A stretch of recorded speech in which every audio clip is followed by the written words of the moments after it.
The Lord gave me the another year of my life behind my sin.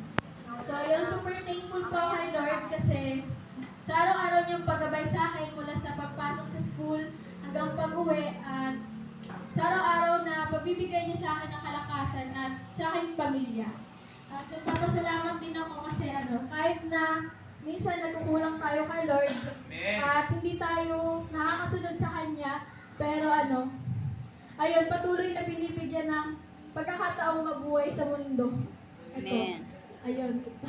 Tapos nagpapasalamat din ako nung Thursday yung birthday ko, tapos si Lola naman, Friday. Kaya nagpapasalamat din ako kasi sa patuloy na pagbibigay niya ng taon kay Lola sa mahabang buhay niya.